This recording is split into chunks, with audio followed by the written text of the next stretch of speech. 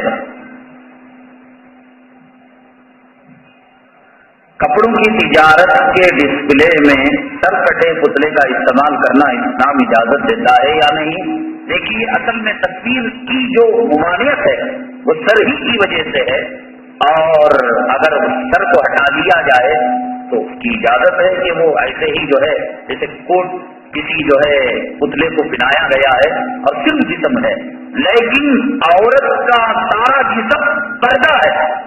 اب اسے سر کاٹو تو سینہ کاٹنا باقی رہے گا، سینہ کاٹو تو ہاتھ کاٹنا باقی رہے، پھر باقی کیا رہے گا؟ سر کٹا پتلا بھی عورت کا اگر رہے گا تو اجازت نہیں ہے، مرد کا ہے، یعنی بالکل ایک شیپ دیا گیا ہے اور پتلے کی طرح نہیں ہے تو اس کی اجازت ہے. اور عورت کا اس کا حلیہ سارا بنایا گیا ہے، جسم کی نمائش کی گئی ہے اور صرف اس کی جو ہے منڈی کو ہضم کیا گیا تو یہ جائز نہیں ہے.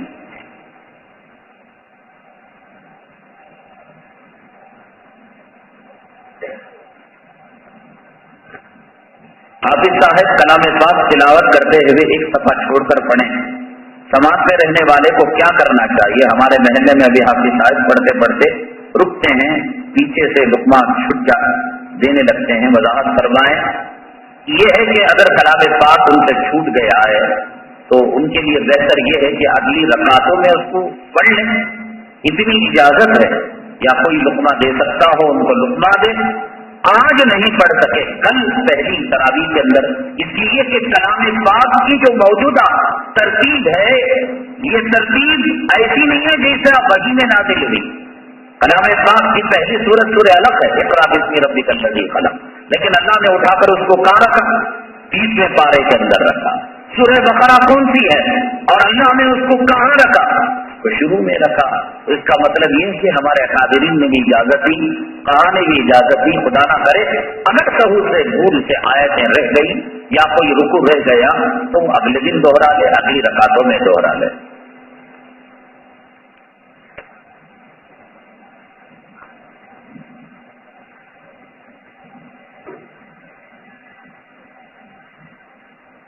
نظر بد ہو جائے تو بد نظری کب تک رہتی ہے اور اس کا علاج کیسے کیا جائے؟ پہلی بات تو یہ ہے کہ یہ تحقیق کرنا کہ اس کو نظر بد ہی لگ چکی ہے، یہ کوئی اور بیماری نہیں ہے. یعنی اس کو کیا ہو رہا ہے؟ قے ہو رہی ہے، الٹی ہو رہی ہے، لوز موشن ہو رہا ہے، رو رہا ہے بچہ، چڑچڑا رہا ہے. پہلے سبق جانیے گا، یہ نہیں کہ ہر بیماری نظر بد سے ہو رہی ہے. ہر کوا اپنے بچے کو پیارا کہتا ہی ہے اور کہتے ہیں کہ بھائی اس کو نظر لگ گئی، اس کو نظر لگ گئی. پہلے تحقیق ہونی چاہیے، اور اگر ایسی بات ہے تو منزل پڑھیے گا. اور نظر بد کی جو آیتیں ہیں کلام پاک میں سورہ قلم کی آخری آیتیں، منزل پڑھ کر بھی دم کرنے سے انشاءاللہ نظر اتر جائے گی. مسجد میں سلام کر سکتے ہیں یا نہیں؟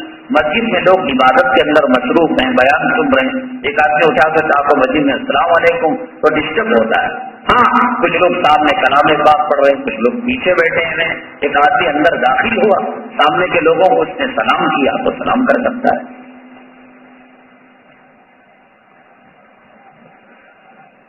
ہمارے محلے کے قریب ایک یہ جو کیرلا والے لوگ ہیں ان لوگوں کی مسجد ہے، اس میں اب عصر کی نماز 4:30 بجے ہو رہی ہے. بہت سارے حنفی حضرات بھی نماز ادا کر رہے ہیں. کیا اس وقت میں نماز پڑھی جا سکتی ہے؟